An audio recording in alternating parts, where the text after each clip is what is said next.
care, just wait until like some people actually show up before. Yeah, sounds good. Nobody might show up. Nobody. Maybe we'd just be talking to ourselves. Yeah, that's Perfectly fine with me. I feel like it basically feels like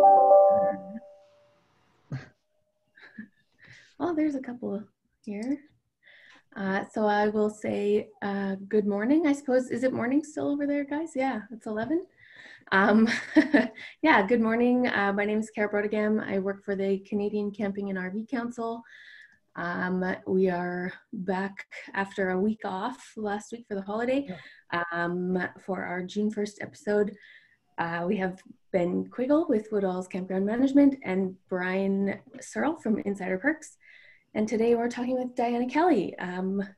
Maybe Diana, do you want to introduce yourself for me? Sure. I am the president and CEO of Camp Cal Now. Most people would remember us as California Travel Parks Association or Cal RVIC. We've had a variety of names over the years. But we are the state association that represents all the RV parks and campgrounds here in California. Awesome. Welcome. We're excited to chat this week. Yeah. All right. Now, Ben has told us that we can't use swear words on the show. And I think we discussed that beforehand, but I just want to get one out of the way first, Ben, and then you can yell at me for saying it later.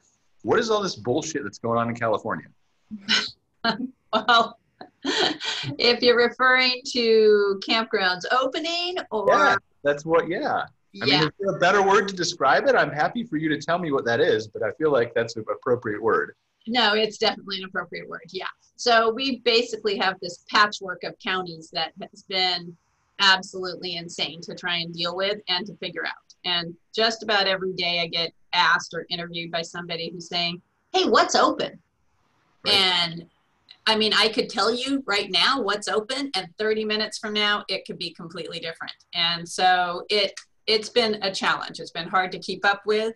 I flip-flop back and forth between putting my energy towards the state and then putting my energy towards the counties. Like, which way do I go to get some assistance?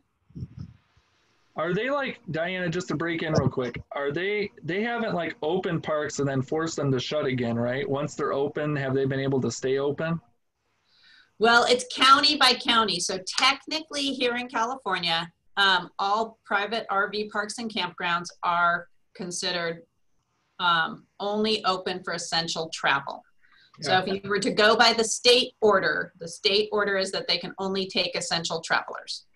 These can be full-time RVers, they can be people of the medical community, but some counties are more strict than others. Santa Cruz County, for instance, kicked 3 people out of a park. They were all 3 doctors that were there doing work for the hospital, but they told them they had to leave anyway. So, I mean, isn't there a way to get that attention from that onto the media? Because like, do you really want that press as a government that you're kicking out doctors for helping people? It seems to be that there's a reluctance by the media to examine any of these other negative obstacles, otherwise known as cowardice. Yeah.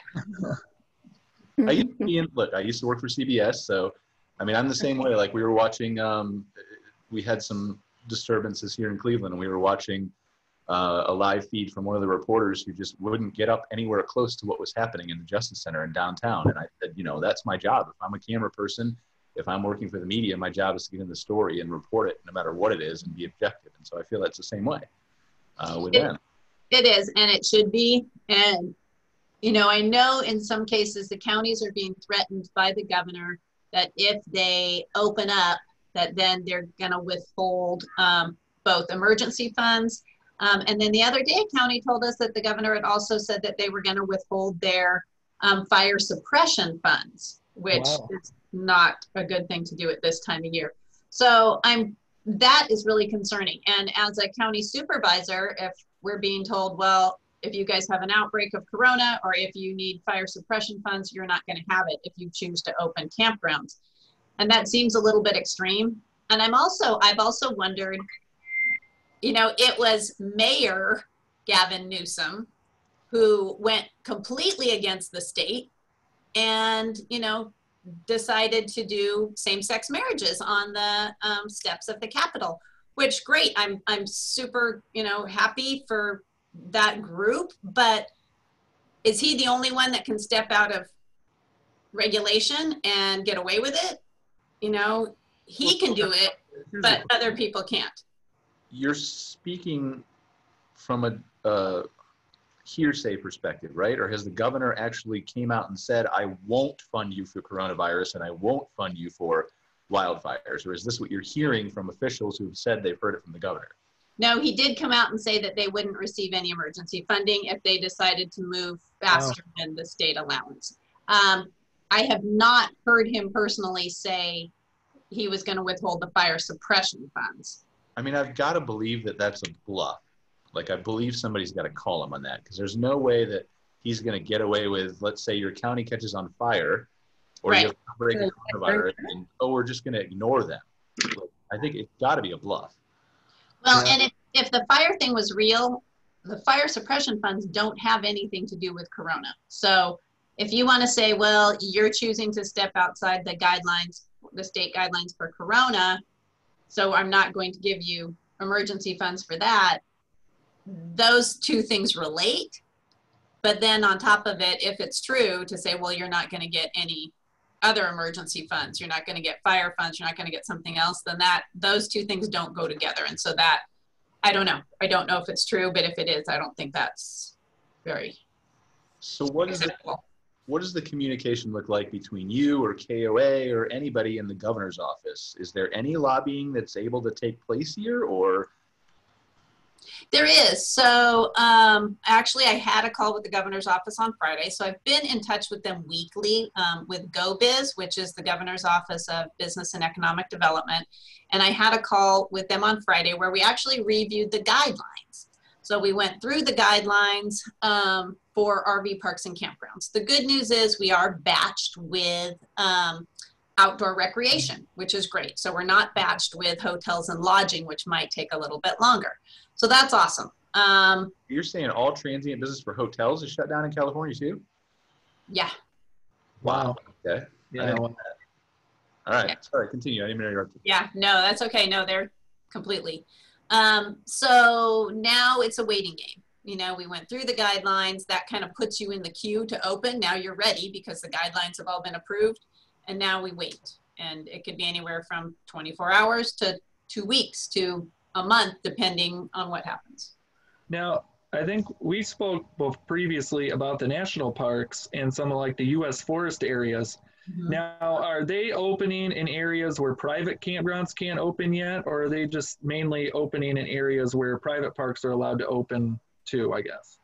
No, they are opening anywhere and everywhere. So as of today, all of the national parks are open with the exception of Yosemite. I think they're still trying to get a handle on how they're going to, mitigate the impact in there. National forest campgrounds are opening one by one. So all the national forests are opening their camping facilities, spaced, one at a time. And several are actually open right now. I noticed over the weekend in the Tahoe National Forest that although the campgrounds had a sign on them saying they were closed, the gates were open and they had porta potties set up. And that is probably to minimize the impact of the dispersed camping that's been taking place and hopefully rein in some of the possibilities of fires and things like that. Are those parks reducing capacities requirements, or are they just? Yeah. Okay. No. Now, what is the argument then from the governor's office? This is what I'm trying to figure out. I mean, I know that I've heard what the regulations are and all that kind of stuff, but what is the argument? If you're having a weekly call with them, what is the campgrounds can't open because of insert blank? They don't want any cross-county travel. So the whole idea originally was that the governor's office didn't want anything open that had to do with leisure travel until after the kids went back to school. Once the kids go back to school, people are less likely to take cross-county trips. Kids aren't going back to school till fall. Right. So originally, what we've always heard is after Labor Day. there's been a lot of pressure put on the governor's office. There's been a lot of pressure, you know, both from businesses and from consumers to get camping open. So I feel like we've been moved up a little bit in the queue, but if the hotel lobby can't use their power to get open in some capacity, yeah, I mean, and you know, the national forests and the national parks are all federal. So there isn't, I guess my confusion with the national parks is I thought when they said they were going to start reopening the parks is that they were going to be basing that off of like local, like state, wherever the state or local governments were at, I guess. But I guess they're not doing that. I guess they're just opening in these areas no matter what, I guess, or yes. Am I confused? Yeah. No, they're moving forward. They're opening. They feel like they've got a handle on how to mitigate, you know, more COVID incidents. They've got, you know, social distancing signage put up. And of course, in some of the national parks, it won't just be a free for all. There'll be like a ticket that you have to purchase to get into the park for the day and things like that. So they've got their protocols in place, and so they feel like it's okay to go ahead and open and move forward. Unfortunately, are the state parks opening with campgrounds too, or no? Not yet. Okay, all right. Because that would have been a democracy, right? Ultimately, right. Yeah. But we do have some counties that are choosing to move outside of that. So, you know, we have San Diego County, for instance, that has in their health order that campgrounds can be open. Over Memorial Day weekend, Inyo County, so Inyo and Mono is our High Sierra County area, and Inyo County kind of just threw in the towel over Memorial Day weekend and basically said, great, let's open campgrounds. And part of the reason is there was such a huge issue of this dispersed camping. People that came up looking for campgrounds, people that have never camped before coming up, and because nothing was open, they just were pulling onto the side of the road. They were pulling off wherever they could. They were dumping black water on the side of the road. They're starting having campfires in places that they're not supposed to be and leaving them. I mean, there have been, you know, dozens of campfires, you know, that had to be put out by rangers and by, you know, Forest Service personnel because they weren't properly in California, right? Because you don't have a problem with fires over there. Yeah, it's mind-blowing that that's a thing. To me, it's happening everywhere, and it's having a huge impact on our public lands, our public spaces. It's extremely serious with the fire danger, and if we could get the private parks open, we could minimize that. We could put these people in a contained environment where all social distancing protocols, CDC guidelines for cleaning have all been done. I mean, you know, our parks are already doing that. So have you tried an argument to the governor that says, let us open and we'll only take people within the counties where the parks are located? We have, but again, they, you know, at this point have really been against any leisure travel at all. Okay. And I haven't, you know, the guidelines were great, and I'm happy to say that almost all of our parks are doing everything that are in the guidelines already, but they could come back to us and say, okay, parks can open, but they can only open for in-county travel, which in California would be really difficult. I mean, what concerns me here is the back to school thing. Like you said, you've heard September, but then the fact that everybody's expecting another outbreak in the fall too. And so when does this end? Right? And that's my question. Like, when does it end? If we open in September and then, you know, we start seeing more cases in October, November, then is that it? Do we close? Do we ever get to open? Right. Or you have a spike in cases before September and you never even get the opportunity to open and close again. Right. So I mean, there's got to be some kind of check and balance and constant reevaluation. It's like, you know, I was talking to Ben earlier, like I live in downtown Cleveland where we had riots over the weekend, really bad. And they got the whole downtown area shut now. Like I can't leave my house.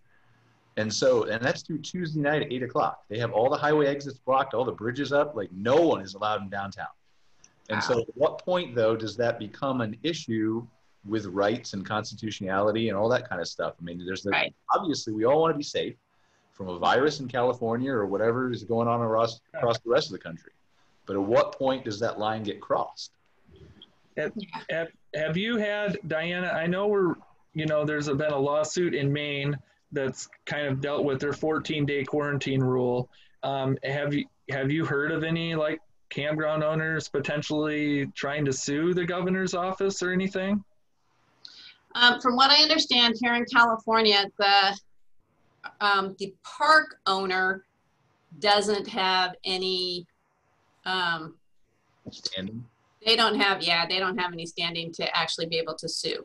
Who could sue would be the full-time RVers or the public that could sue on the basis of constitutional rights, that their right to move freely about the country is being withheld from them.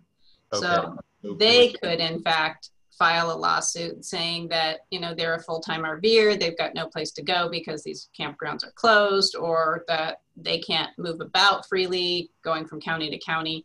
So there's some level of opportunity there, but I don't think so with the business owners. But you're saying too that full-time RVers can move around. It's just not the leisure people who can.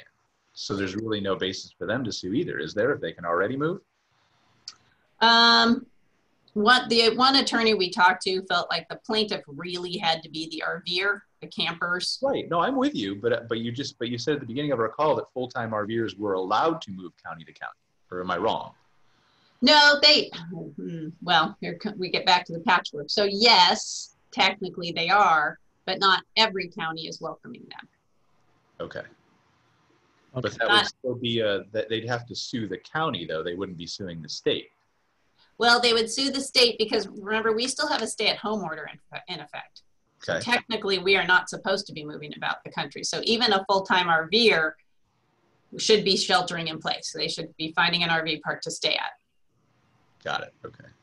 Now, I think, and I know you don't have any solid numbers, but I think you had mentioned maybe around 40% of RV parks and campgrounds are open in the state. Of course, those numbers are not any solid numbers, right? Yeah, no, not even close, because, we've got some counties that actually have said, yes, go ahead and open. Yeah. Some counties kind of are just looking the other direction and allowing parks to open. So it's such a patchwork. Yeah. I guess, what are you hearing from your members as far as the impact? Obviously, for these park owners that aren't open, this has got to be devastating for them. I guess, what are you hearing from them as far as being able to keep their parks open through this and be able to come back out the other side, I guess?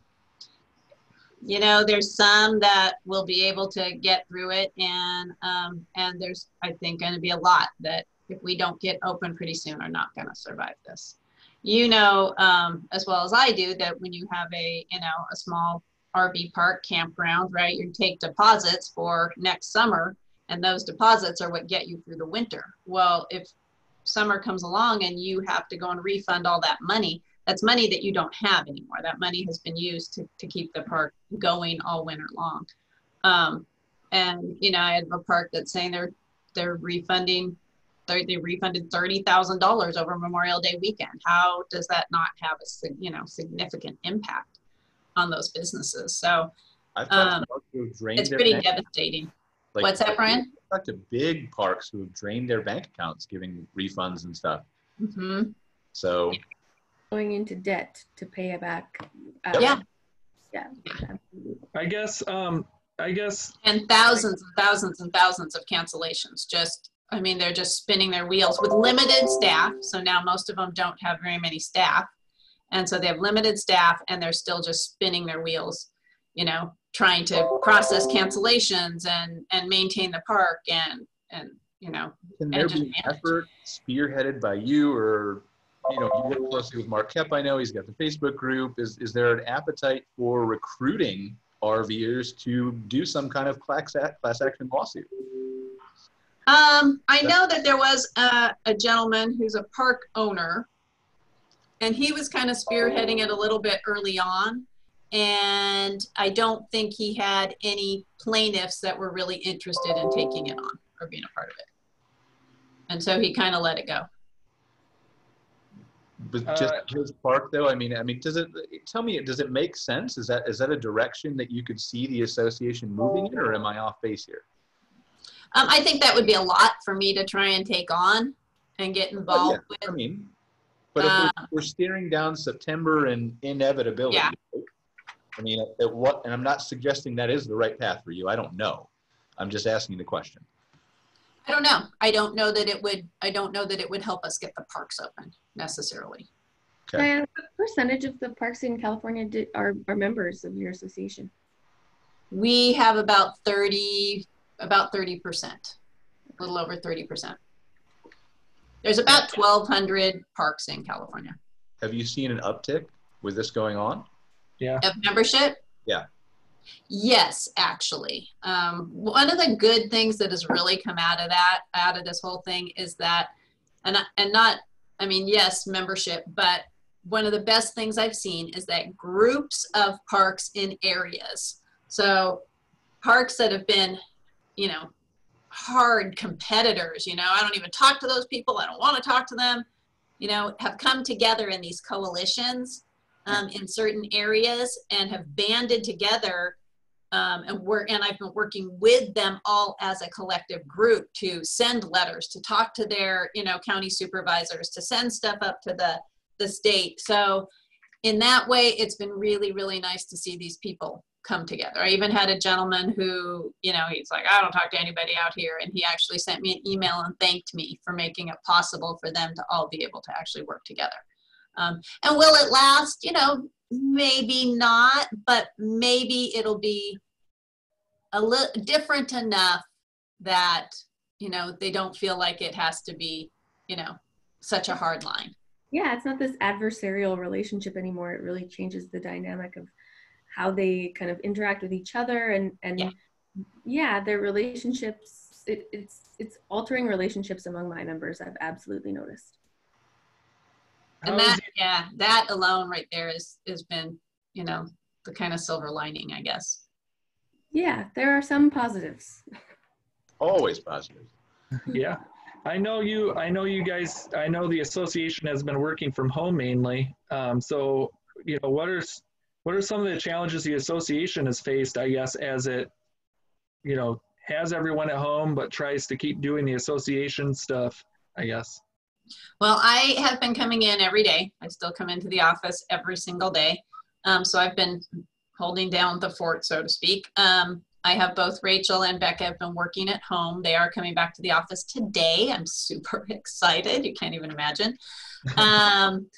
It's been super challenging. And I'm sure we are not the only business who have faced, these issues with people being spread out and trying to work from home. And the phone typically does not stop ringing. So I'm in here constantly with my cell phone going, this phone going, emails coming in. And then I can't get back to the girls when they're asking me questions because I've just been completely slammed. So it will be great to have them back in. Some things that have gotten, there've been a lot of like day-to-day stuff that's gotten put on hold because I'm just constantly on the phone with county supervisors, with public health officers, with the governor's office. So it's been a lot. But one good thing I will share with you guys, and I think I gave Ben a little bit of a sneak preview, is that we do have a brand new Camp California website coming out. So that is something that we're working on, that we've used this, downtime, which to actually put together. Yeah, and you had mentioned that you're going to have every campground. You're looking to have like every campground in the state on this thing, right? So yes. When you think about it, Camp California, right? The association owns Camp California. Well, Camp California is a huge marketing tool. You come to California to camp. That's the whole thing. Right. So I'm working really closely with Visit California to have Camp California be kind of that spin-off from Visit California. And what we want to do is have all campgrounds listed on the site. So if you were to go to our other Camp California site and you were looking for a park in Klamath, for instance, and that there's like 20 campgrounds up there, but you're only finding 2, you're less likely to go back to that site because now it doesn't seem very valid. So by making sure that we have all of the campgrounds, the Forest Service sites, the municipalities, so the PG&E sites, the the SMUD campgrounds, the national park campgrounds, state campgrounds, all of those on there at different levels.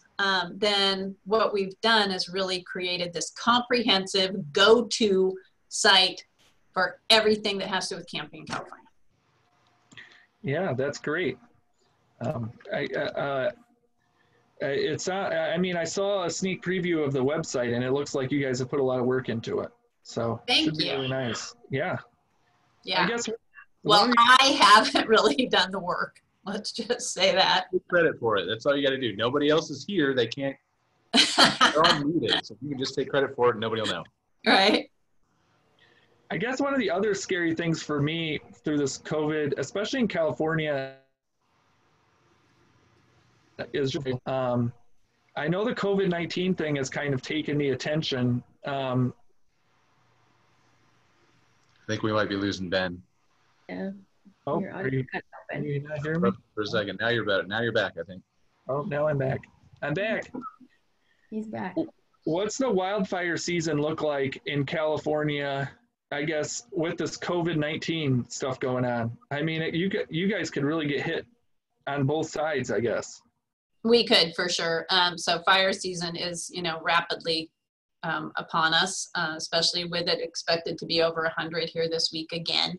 And we had a very low snow year, so we are anticipating a rough fire season. And, again, that is one of the situations that we're running into with all this dispersed camping. So you've got people out in the forest that don't really know how to camp. They don't know no trace rules. They don't know how to properly put out a fire.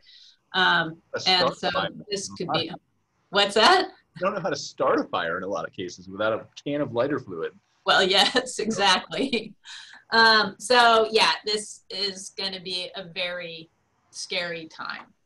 And I'm not quite sure how that's going to play out along with the whole COVID situation. Right. I mean, you're talking about, you've got a situation where, let's say you have a wildfire, God forbid, in a county. I mean, they've banned county travel for a reason for COVID, but if you have a wildfire in a county, that probably necessitates evacuation of at least an area of that county. Right. So how does that, I mean, have they given you guidance as far as how is that going to work with COVID and shelters and social distancing and anything like that? No, and I only just briefly heard something about it on the news. It's as if they're not focusing on it very much. Like, how do you handle an evacuation center during COVID? Right. What do you do when suddenly you've got, 200 people crammed into a school gymnasium? Are we going to be able to do that? Are they going to, oftentimes they'll come to the RV parks for assistance, to let people stay in the RV park during these times. So are we going to be looking at more of that? Is that a possibility? Because certainly putting people in trailers in an RV park, during this time would be safer than having 200 people in a gymnasium. Right.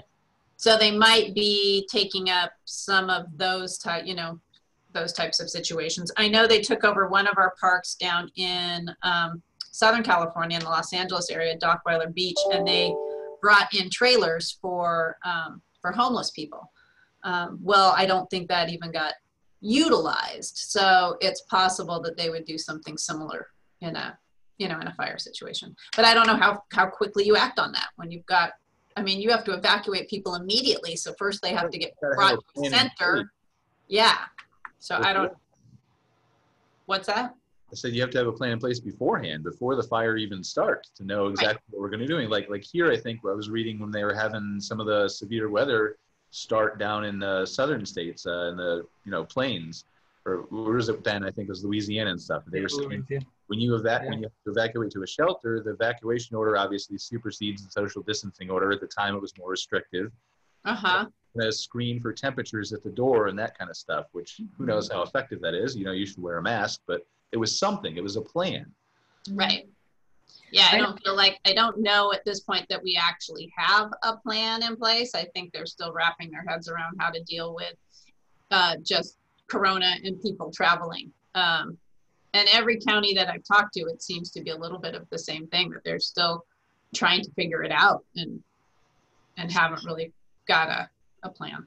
Could that be an in with the governor? Could you propose that on your call saying like, listen, this is coming up really fast and we need to have a plan and we need to communicate this stuff. And so we're willing to give the RV parks as space to do this. Could that be a path to maybe opening a little? Yeah, we've talked a lot about not as much, using us, although they tend to do that anyway, but that we could certainly help mitigate some of the recklessness with the fires. But, it is a possibility, to say, we can, I mean, maybe we can be the resource, we can be the evacuation centers as well. But, if we end up getting open and then there's a fire and these parks are full, there's all kinds of things that could come out of that. So, well, of course, I mean, there's always positives, always negatives, glass half full, glass half empty. But at some point, I mean, we're basically grasping at straws in California. So if there's one more straw you can grasp, right? I don't think that would help us get the parks open. Okay. It would be a tool to offer up and say, we're great, want to work with you. I don't think that would be a tool that would help us get the parks open any faster.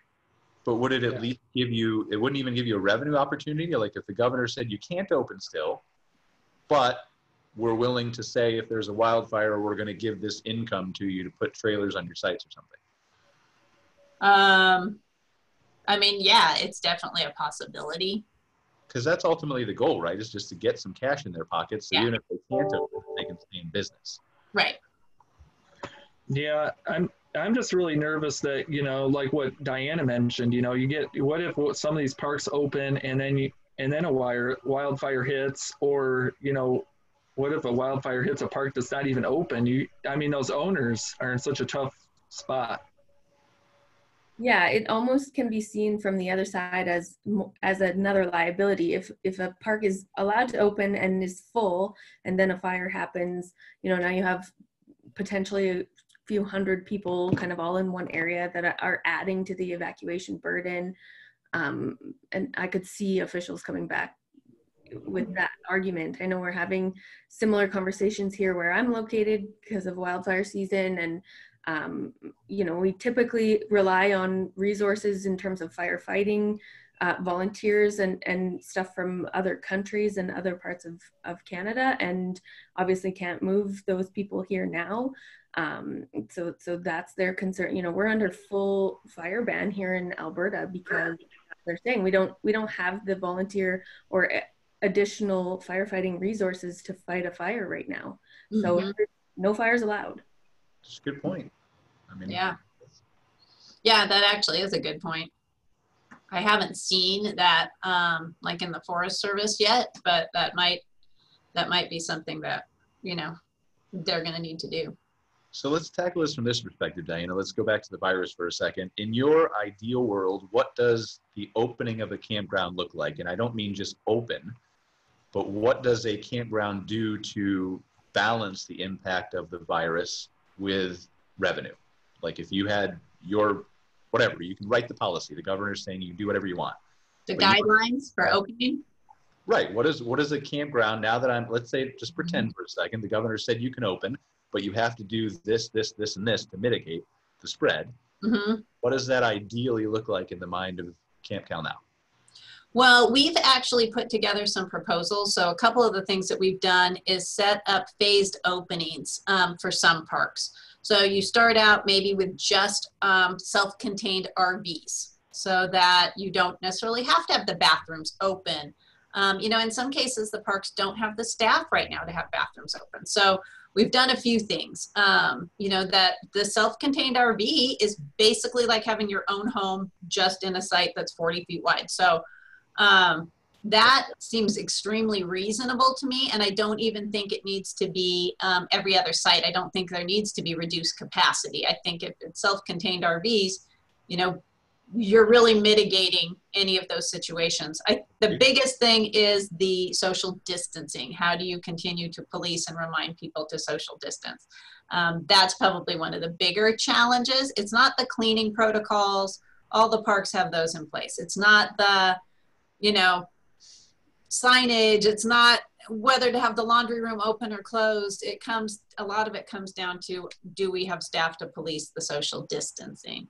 And so I think setting those expectations up front, making sure you're minimizing the number of people that can be in a campsite, really, you know, indicating in all of your pre-trip messaging that, you know, we really have to follow the social distancing guidelines. If the sheriff's officer comes through here and he sees a large group of people or a large gathering, you know, that could jeopardize the park for the remainder of the season. So I think putting some really strict protocols in place that just say, you know, you guys have to really just stick within your own family group. So how does that work, though, from an enforcement perspective on a campground, right? Because I do reviews, I do reputation management, among the other things that our company does. And I'm still waiting for that review that comes and says, you know, Diana tried to put her hands on my kid and pull him apart or whatever, right? So how does that, obviously it has to be enforced, but is that the campground owner's job to police, or is it a waiver that you sign that transfers the burden to the camper? And then how does the sheriff interpret that? I mean, I know there's dozens of different questions to ask. Right, that's huge. In your mind.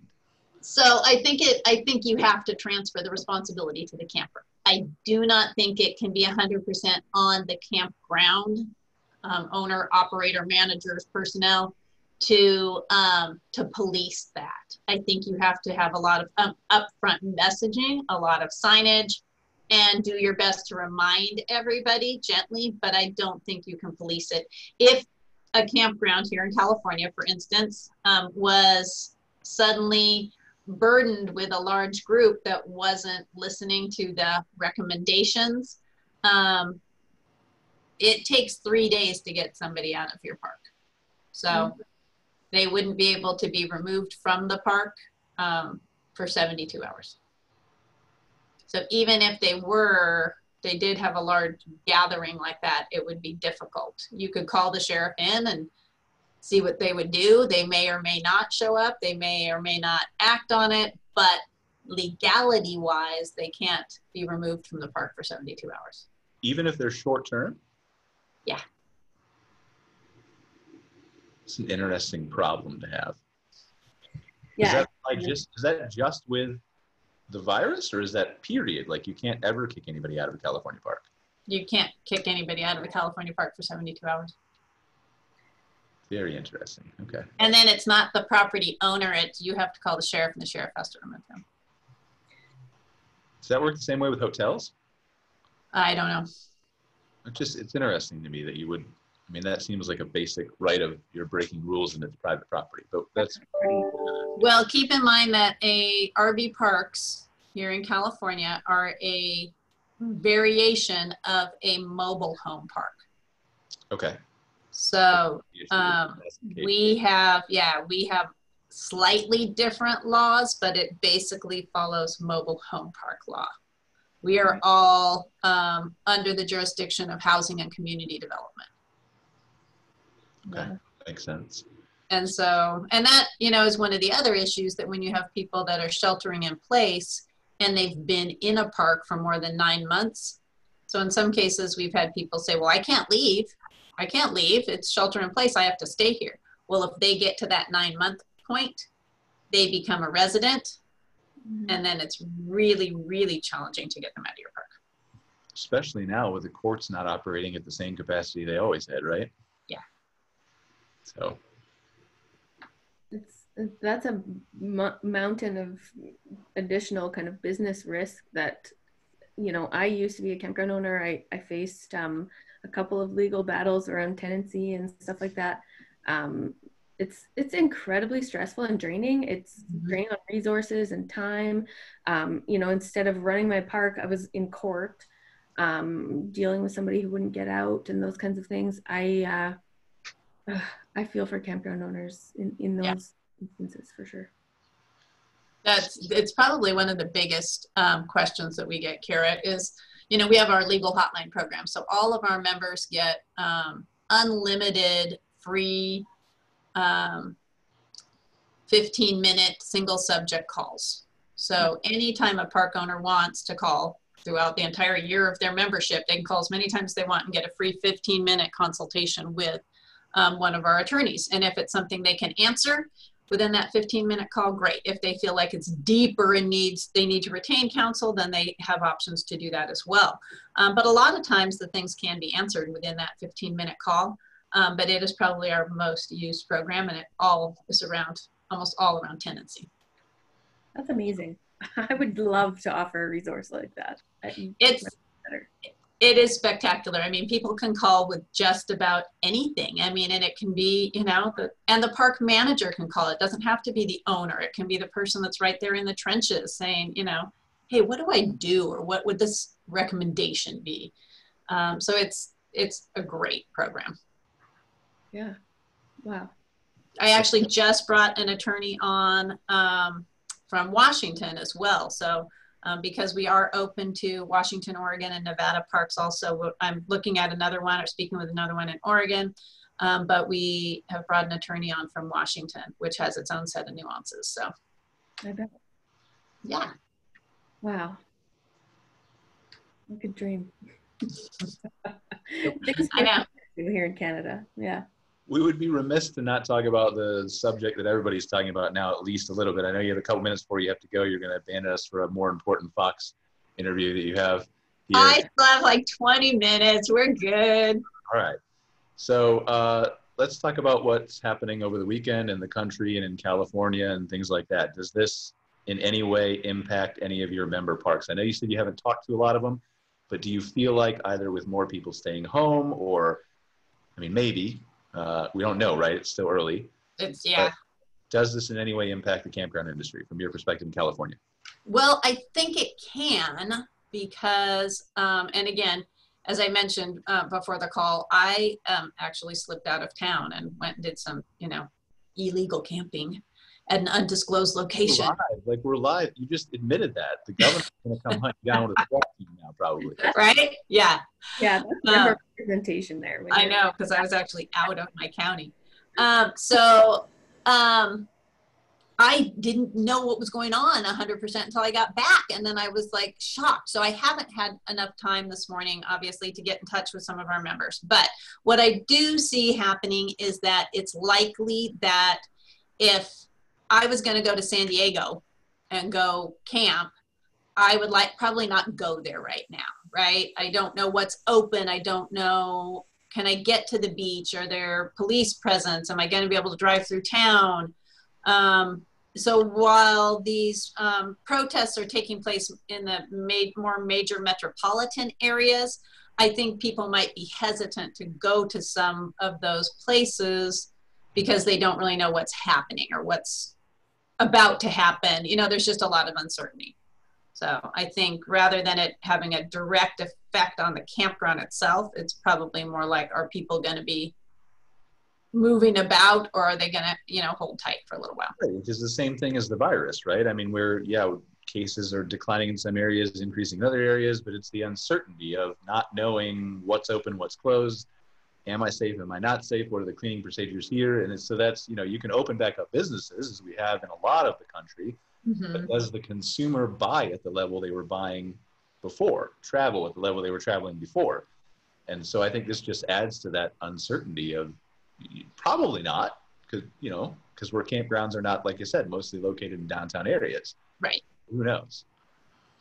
We have a few, like the San Diego area. We've got some of our larger campgrounds right there on the beach. And so those might be more impacted. Some of the ones in LA County that are more on the beach could be more impacted than, some of the ones that are a little more rural.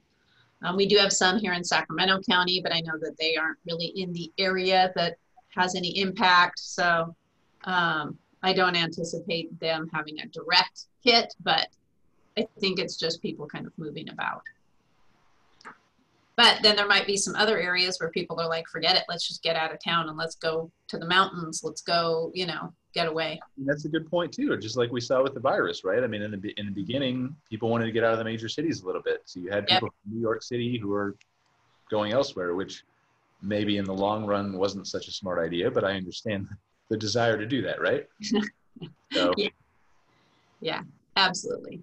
And I mean, we're already seeing that, and there's such a palpable discord, with people being trapped in their homes that I think it's starting to come to, you know, a head, and maybe even played into some of the violence that we're seeing. You know, people are out of work, they're unhappy, they're stuck at home, they're in difficult situations, and I can see that yeah, you know, it you could feel it, the whole, you know, at least here in California, it was kind of coming to a head. And so it doesn't surprise me that there's so much anger and frustration out there. I had that conversation with Ben probably a month ago, right? Where I literally told Ben on the phone call, I said, it's going to take one thing to set these people off. And the example I gave was a white cop shooting a black cop, or not a black cop, a black person.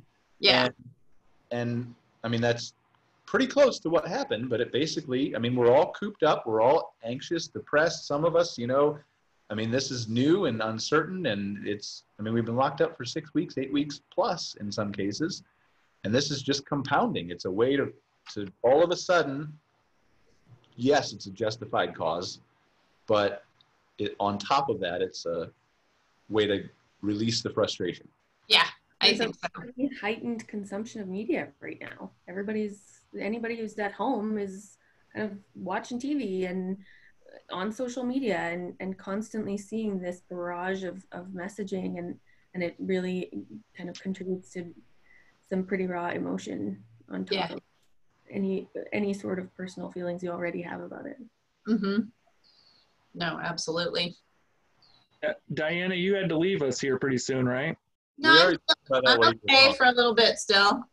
I've got my other Zoom ready to go, so. Okay. Set up. I'm going to actually be talking with Fox News this morning about dispersed camping and encouraging people that aren't dispersed campers to not try it. Now is not a good time to try to disperse camp if you don't understand what dispersed camping actually is. And I think for a lot of people, they don't. So I guess we had a question on Facebook about whether your campground members were taking advantage of the Paycheck protection program or some of the other SBA loan programs. And I guess, well, what have you been hearing from your members about taking advantage of that process? And are you looking for another expansion of that? I know they were talking about doing some more with the Paycheck protection program here recently. I know that some of our members were able to access that program. And I don't remember the numbers that I heard recently, but out of all of the small businesses in California, it was only about, I want to say less than 30% that actually had access to those funds. So in terms of our members, I don't know how many were actually able to access it. I know that some were, and they were concerned though that what happens when the 8 weeks run out, you know, then what do they do? But I don't know that all of them were able to access it. So go ahead, sorry.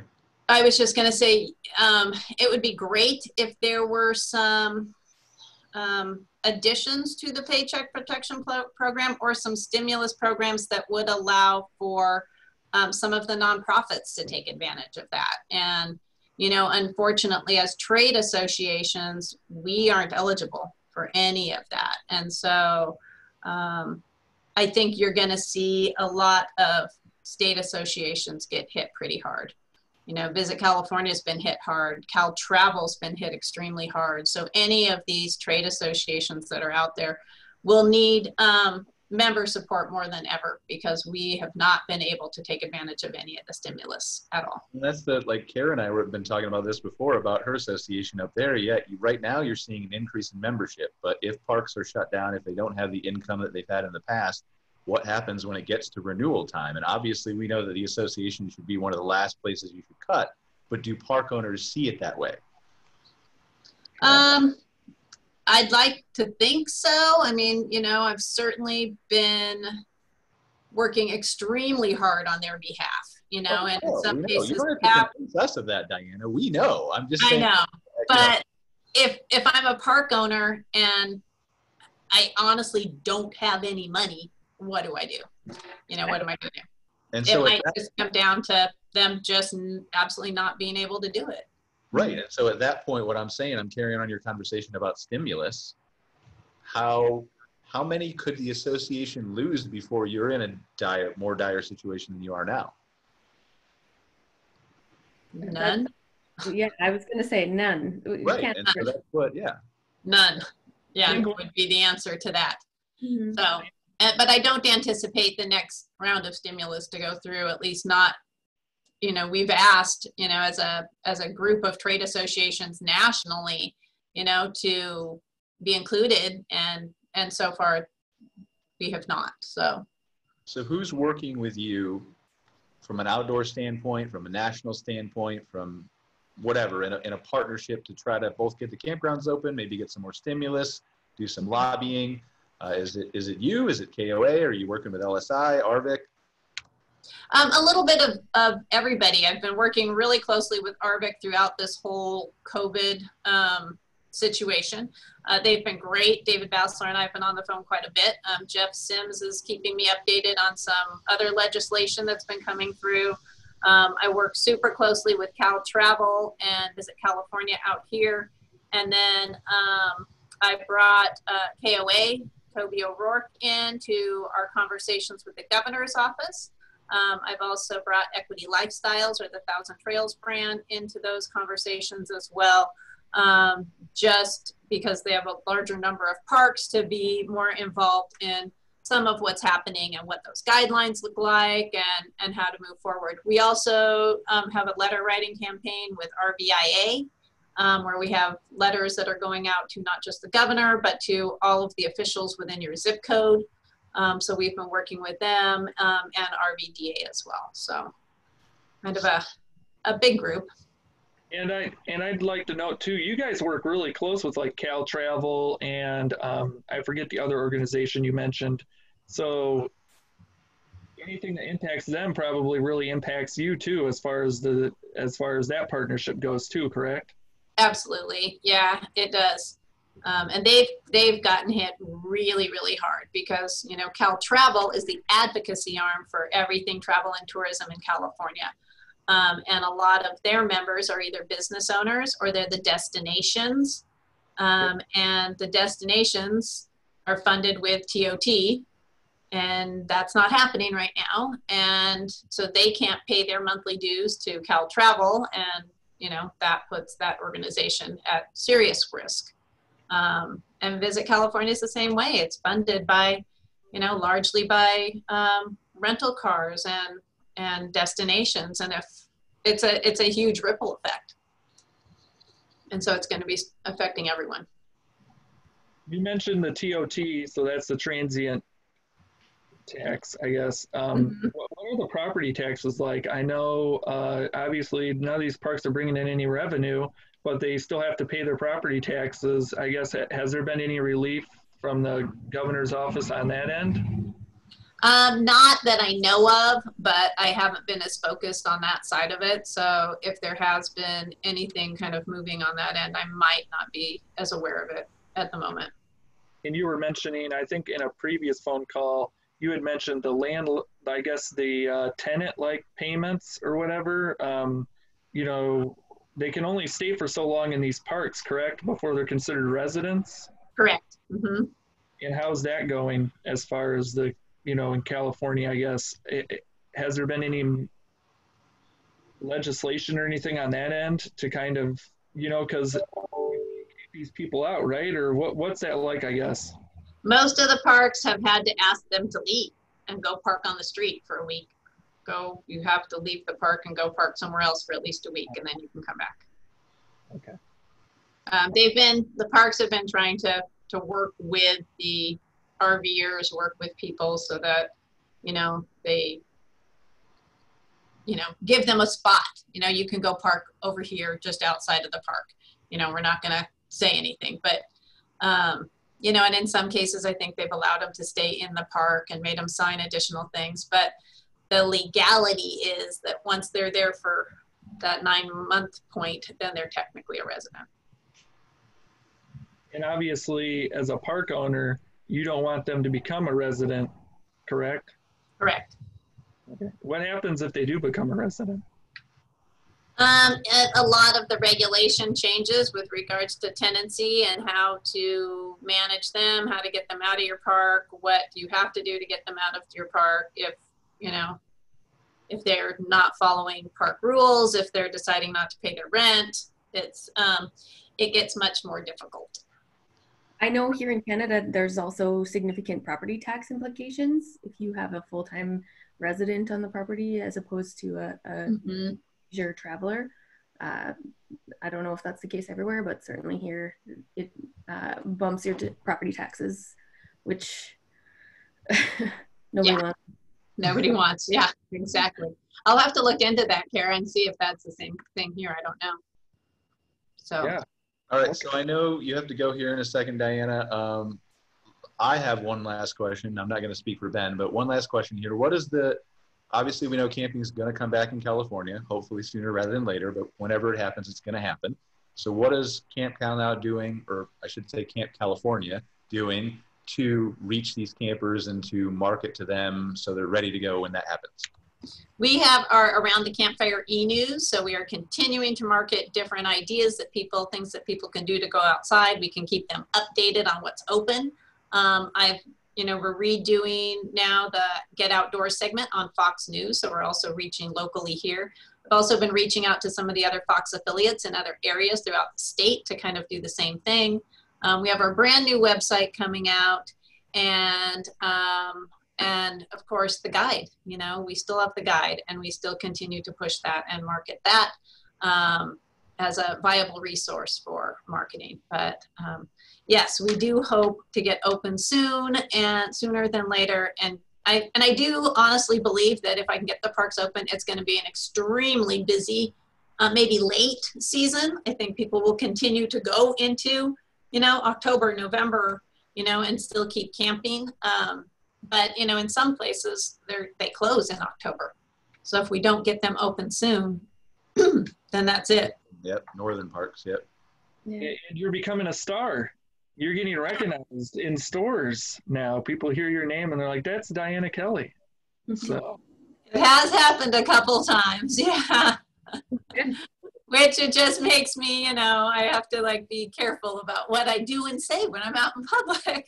I know. How do you social distance with all your fans coming up trying to? I know, right? Trying to get my autograph. It's a burden. Yeah. Pretty soon you won't even come on the show. You're going to have a fee that's going to be too high for us to pay. Wow. So, I mean, at least now you know what it's like to be Michael Jordan. I was watching The Last Dance. Oh, yeah, exactly. I will always be here for you guys. You were my biggest, my supporters when I knew and have no idea what I'm doing. And so. recording this, so we've got it on tape. So you're going yeah. So, all right. You got anything else for her, Ben? George, you got to get off. Thank you for coming on, Diana. And absolutely. Thank you guys for having me. Yeah. Have a good segment on your TV show. So. All right. Will do. Take care, guys. Thank you. All right. So I know one of the other things we wanted to discuss, Ben, was just, we've been talking about wildfires in California and some of the things that are going on out there with the challenges that people face. And we can't ignore the regular challenges of the camping season, right? And so one of those is being safe while you're camping with things like Lyme disease and stuff like that. So I think you wanted to say we had something we were going to talk about that, right? Yeah, I think we got Chris here. Let me see if Chris is available. Chris Fuentes? I don't know. I think it's Fuentes. Chris is going to tell us. I think it's Fuentes. All right. But you didn't know that, Ben. He's your guest. He's CEO of Ranger Ready, and I know Lyme Disease Prevention Month was last month, and that's a huge issue for campers and the campground industry, really, because we're all outdoors, and one of our columnists, Peter Pelland, he described his struggle with Lyme disease last year in a column for Woodalls, and so we just kind of wanted to bring Chris on just real quickly, just to kind of talk a little bit about what they're doing in the campground industry, just as far as making people more aware of Lyme disease and what, it's not something you want to play around with. So I guess, Chris, are you there? I am here. Okay. Welcome, Chris. Yeah, how you doing? Just give us a little bit of background about who you are and your company, I guess, real quick, and just what you guys have been doing the last few years in the industry as far as spreading awareness about Lyme disease.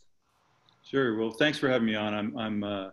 I was interested to hear the conversation before, so I'm glad I had an opportunity to do that. Just a quick question. Is there a camera? Do I have a camera or no? Yeah, if you want to join here, 1 second. It's a little easier because I don't know if my hand's in the picture. Yeah, there you go. What, can you help me, Brian? What am I supposed to do? I don't know. Let's see here. See if that works, Chris. See if you can turn it on now. That's exciting. There you go. There it is. There it is. Brian's the technical advisor for this Zoom webinar. Nice. No, it's actually the dog in the background. Yeah, right. Let me know what happens. So Nice. And I believe Teddy DeRosa is also on the line as well. So she's listening in and can speak more about some of our story as well. But our story really started really 3 years ago. And it just started after decades of watching people get Lyme disease. And we went camping and we played golf and we did, cycling and running and et cetera. And living in Connecticut at the epicenter of Lyme disease, we just realized that if you really want to play outdoors and you want to live outdoors and you want to sleep outdoors, you had to have an opportunity to protect yourself from particularly ticks. And we've also, expanded our product. Our product also is effective on mosquitoes. And, mosquitoes and ticks are the two big menaces of our world in terms of disease beyond human to human contact like we're, having to deal with today. And we realized that our biggest issue was that campers and outdoor folks, and they had this strange relationship with repellents in that they did what we called satisficed. And they were satisfied that they didn't get bitten because they put it on their skin or their clothing, but they sacrificed because it didn't feel good and it didn't feel like a good product for them. And we realized that all of the repellent or most of the repellent made in the United States was being made in aluminum cans that were ending up in landfills. So we had a couple of goals. The first was to come up with a better ingredient. And the second was to stop putting cans in landfills and being respectful of the environment. And then creating a product that people actually wanted to wear. And we realized that people don't like to wear bug spray because it doesn't smell good and it doesn't feel good. So we took away the doesn't smell good and we took away the doesn't feel good. And then we added the part that it's really effective against ticks. And that's how our journey started 3 years ago, which was if you put it on, you don't have to be bitten by ticks. And that has taken us all the way through today and the world of campground and working with RV camp owners like people like the state of California. We work with many states now. We're moved across the spectrum of working with both the state game wardens all the way to their state police, all the way down to their state campground stores, to their municipal parks, to people who are trying to be protected on the municipal golf courses, all the way up to, because I'm working in the warehouse this week because we're so busy, I saw packages going out to the Grand Canyon, to the Tetons, to the big parks out west, getting ready to open up out there. So it's been an interesting time for us because we know that people are so challenged getting bitten by ticks, and they're now really frightened of obviously the experience we're having now. But we're hopeful that this experience of being aware of vector-borne diseases, that you can actually be more aware of how you get bitten by a tick. And we're very alarmed by the number of people who are rookies outside. We think that the rookies are obviously the most vulnerable. We see this in cyclists all the time. The first year of cycling, and I'm a very experienced cyclist, they drop like flies. They break their fingers, their arms, their knees, their shoulders. And then they learn how to ride a bike. And we're kind of worried about that happening now on that front as people actually go walk their dogs more. And so let's step back for a second and just, because for the people who don't know, because I didn't know, Ben was mentioning Peter Pellin, who's a good friend of mine as well. Just step back and tell people what is, like, I know we've heard Lyme disease, we know you can get it, but there's a lot of things that I didn't know about Lyme disease and the fact that it can be a recurring, ongoing issue. And so just maybe, can we educate people just watching this for a second? Sure. I mean, I think the most important part is to be Lyme literate. I call it being Lyme literate. And the first thing is understanding when you can be bitten by a tick and understanding that ticks operate in 34 degrees or higher. So anytime there's 35, 39, 40, 45 degrees, they start to become active. So that's kind of the first part of Lyme disease. The second part is a tick can crawl on you. They don't fly. We tested them. They can't fly. No, I'm kidding. But they can't fly. They can only crawl, and they can't swim. They really have to use something else to get from point A to point B. And they love to hang out on the end of leaves or the end of places where they have a little bit of nice shade and temperature, where it's cool, a little bit of moisture, and they wait for something to walk by. And that the beginning of that is that the tick comes onto your skin. And once it becomes embedded, there's a couple of things that are really important about whether you have Lyme disease or what happens. The first is the big fallacy about getting Lyme disease is tick has to be there for 24 hours in order for you to be infected. That's a complete fallacy. If the tick has Lyme disease, which is a bacterial disease, it can take 24 hours for that bacterial Lyme disease to go in and out of the tick's system and go into your bloodstream. That is true. If the tick is carrying something called Powassan or one of 14 other illnesses, which is a virus, Powassan is a virus, the tick only takes 15 minutes to transmit the virus. So the next part of that lesson is don't be caught thinking it was only on there for last night. It could be a different thing than Lyme disease. And learning about being literate about that is that there are 16 types of vector-borne diseases caused by ticks, not just one. I'm really regretting asking you this question because we're trying to get more people to camp. Well, here's the key, and that's a really fair question, right? Because we are trying to get more people to camp, and what we've learned is you can protect yourself really well if you wear repellent. Okay. We use something called picaridin, which goes on your skin and protects you. We use something called permethrin, which goes on your gear, and you spray your gear, and it protects you from ticks and mosquitoes for up to 6 weeks and 5 washes. You can wear clothing that prevents you from doing that. And frankly, if you do that, you can go outdoors and enjoy the entire experience without worrying about it. What you want to do, though, is not be unaware. And we launched a program, and you asked about what we're doing. We launched a program with our partner, Global Lyme Alliance, who is the largest Lyme disease and vector-borne disease organization, nonprofit in the world. And they're spending their time trying to find cures and prevention, and we work with them. They're one of our biggest partners, and we launched a program called Be Tick Aware. And being tick aware means that you go through a regimen of making sure you wear the right stuff, that you wear repellent, that you take your clothes off and throw them in the dryer, and you take a shower. Just make sure that you're conscious of it, and you really shouldn't have an issue. The one little area that I would point out that I think is a little bit an area where I want to make sure people are aware is dogs and cats and horses, frankly, but really dogs. And most of us have dogs, and we love our dogs. And I just gave a piece for a charity, a Lyme charity yesterday in California, did a webinar like this. And I talked about how the dog is a tick taxi. And they come into your car, and they come into your camper, and they come into your campground, and really being aware that they are protected is really protecting you, because they will carry the ticks over to you. So those are little tricks that you can learn that frankly are not hard. They just change the experience a little bit. And Ranger Ready, can I put Ranger Ready on my dog? Absolutely. You can spray it. Don't spray it directly in their eyes or on their snout. I usually put it in my hand and then put it on Olive's face. And we spray her underneath her, all along her body, on her feet. And she doesn't lick it. And you can't put it on a cat. So we recommend not putting it on a cat. But you can put it on horses and on dogs. And our dogs have gotten used to it, and they don't mind. And we don't have tick problems anymore. We never have a tick on our property or in our house anymore. Is it completely, I know it's safe for dogs, but is it completely safe? In other words, if you put it on and my dog will just start licking anything that I put on her repeatedly and swallow it all. Well, if you put it in a place that she licks and she seems to think she wants to lick that, I will say it's pretty gnarly. I've had a couple of good swigs of it. If the dog is really willing to lick that and she wants to lick through it, then don't put it on her. I wouldn't do that. Or put it in places where she doesn't lick. But picaridin is something that if you put it over here and the tick will get you somewhere else. So you have to be somewhat sensitive to that. Is that if you put it one place, it won't cover the other. Did you just say that you've taken some swigs of this stuff? Well, not intentionally. We have these sprayers, and I do a lot of spraying. I've had plenty of beer. Now it's just Ranger Ready. That's it.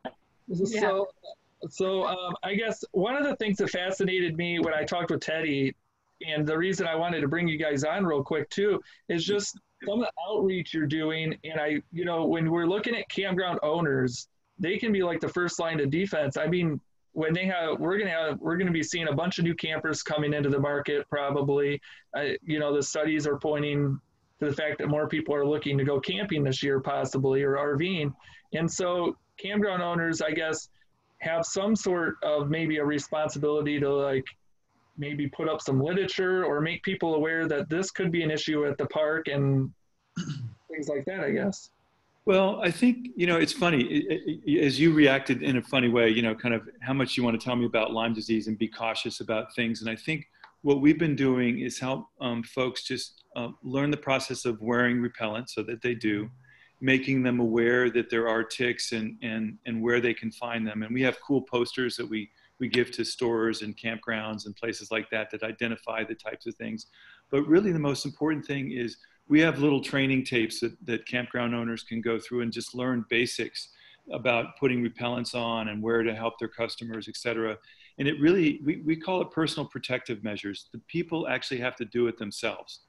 And it's really hard to get people to change their habits. So what we do is we talk to pharmacists, to campground owners, to doctors, to nurses, to folks like that who are the influencers like yourself, who will influence these people. And we just put little signs up, be tick aware, wear repellent, and those types of things so that people are more soundbited into it than they are kind of scared into it. That's been kind of our experience as a team in terms of creating. And for example, in the state of Wisconsin, it's been mandated now that all their big parks have to have repellent available to consumers, and they have to have dispensers for them as well. And we're working with them to help develop a program where that can be done for the state. And we're also willing to work with campgrounds and very happy to work with you, any of your folks, to develop systems that can deliver repellents properly to their consumers or guests or campers, if you will, in a kind of a seamless experience so that they use it, it gets covered, protected, and then they don't really think about it. And that experience really goes up. I'll share that we have several five-star resorts, many of which you would recognize their names, who are buying thousands of bottles of Ranger Ready now, and they're giving it to their guests because their guest experience is so much better because they don't worry about bugs. And, the black fly season or the gnat season or the mosquito season or the chigger season or the ticks or what's going to happen with ticks, they want to mitigate that just like yourselves. And they've done a lot of things. One of them is all of their staff wear Ranger Ready. We have many restaurants, their servers all use Ranger Ready, and they recommend it because they wear it because they don't get bitten on the beach when they're trying to serve food. And the same thing on your campgrounds. And we have many, many, many park rangers across the states, United States now, who are wearing our product. And I think that's part of the system, is just providing product to letting the campground owners. And if there's a way to facilitate that, we'll be happy to do that, because that personal recommendation, frankly, Ben, is the one that's going to make the difference every time when somebody walks through the door at your campgrounds. At least I believe that. Yeah. And you guys are making hand sanitizer now too. You guys started doing that due to the COVID-19. We did. It's been an interesting month, I will say that.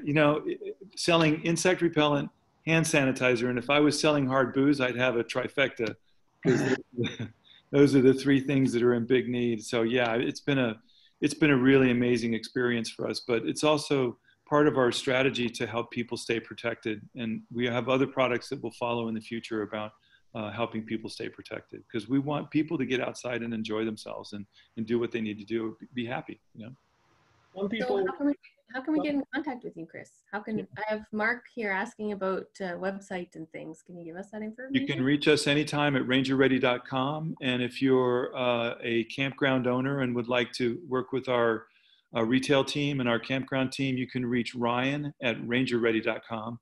And Ryan is our sales director for the category, and he will be more than happy to look after you. And we've opened up, and I probably will get the number wrong, but hundreds of new campgrounds now, and golf courses and resorts. And one of our biggest categories, frankly, is independent pharmacies that are in and around these communities.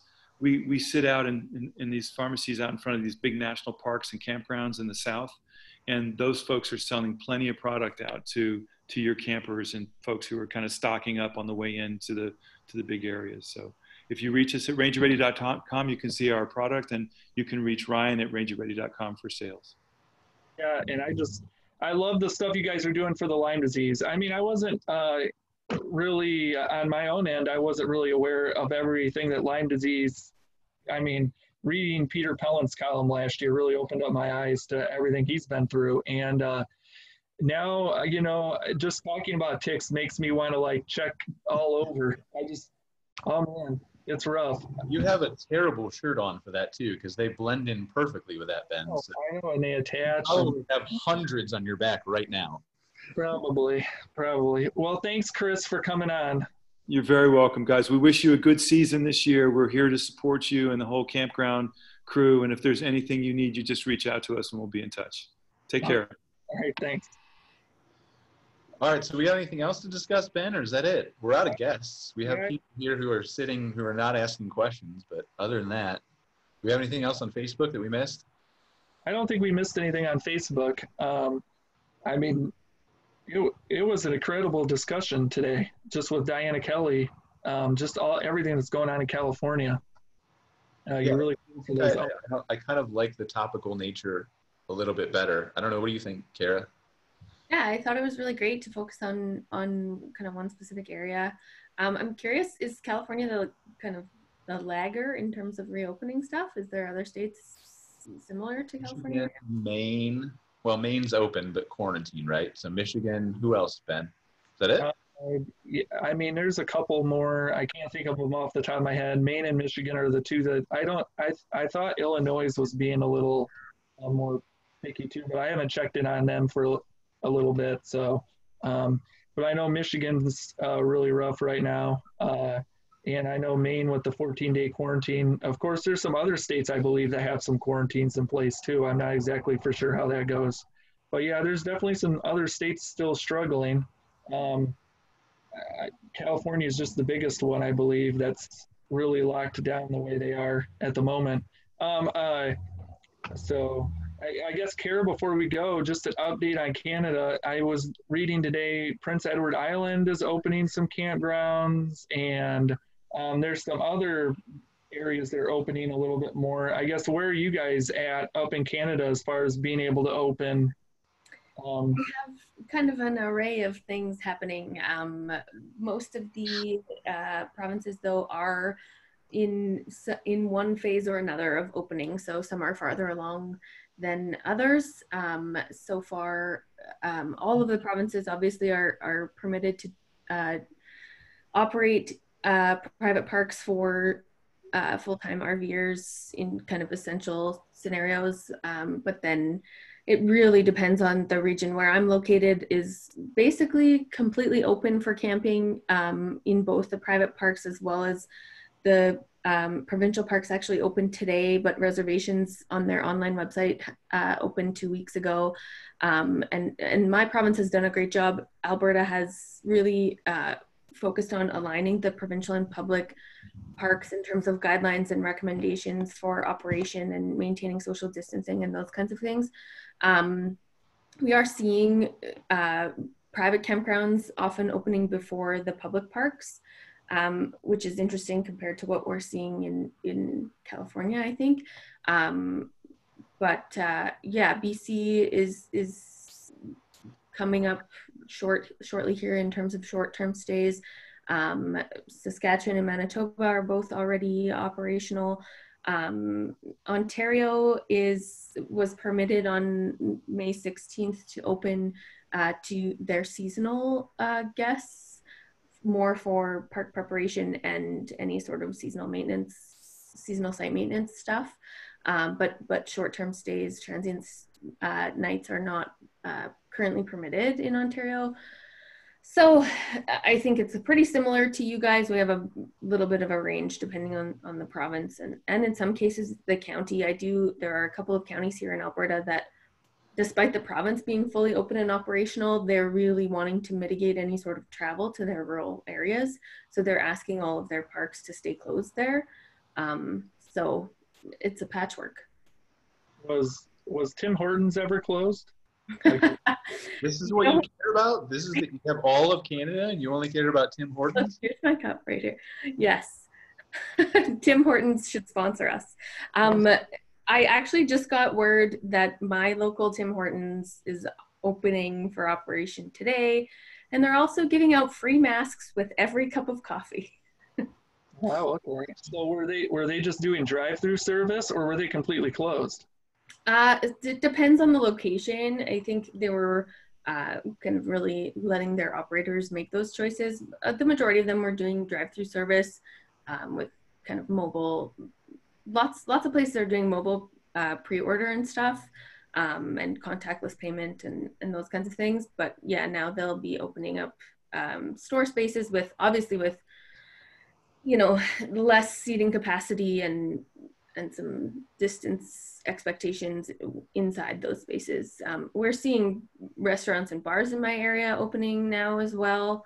Last weekend, it was gorgeous weather, so we had some patios out on the lake by my house open, and yeah, it's maybe I don't know. Am I fortunate? I don't know. We'll see. We'll see how things go over the next. Yeah, I know everybody's eager to get, especially if you're in like New York or up in Eastern, they were eager to get the border back open. I don't know how soon that'll be happening, obviously. And then you guys had such a short season for a lot of your parks up in Canada. Hopefully they can get open soon, because I know they're going to be hurting if they can't get open. So. I think, yeah, we're you know, especially now that we're into June, I think it's time. A lot of parks are ready and have been in preparation. There are some parks that are choosing not to open. There are some parks that are choosing to do seasonal only all summer this year. It's so not only is it a provincial, like governmental hierarchy, but also kind of can vary from operator to operator. All right. Well, I think wrap this up, Ben. I'm tired. I've had enough of you for one day. I think we got to wrap this up. So, well, thanks everybody for watching. Obviously, we're going to have a recording of this, so if you want to rewatch it, if you're still on and you've watched the whole thing, but you can't get enough of us, so you want to rewatch it again, go for it. We'll be man, especially with you on. Everybody always wants to watch you again. Well, I have a feeling the best 10 minutes was when my computer crashed and I was gone. So I'm not saying anything. You're going to have to go back and watch the recording to see what happened. Yeah, I know. So thanks for watching. We'll have the recording up on Facebook, obviously, and then on WCM.com. And thanks, Brian and Kara, for another week. And I hope we continue to hear some positive news in the industry about parks reopening here in the next week and couple weeks. So thanks, everyone. All right. Take care, guys. See ya.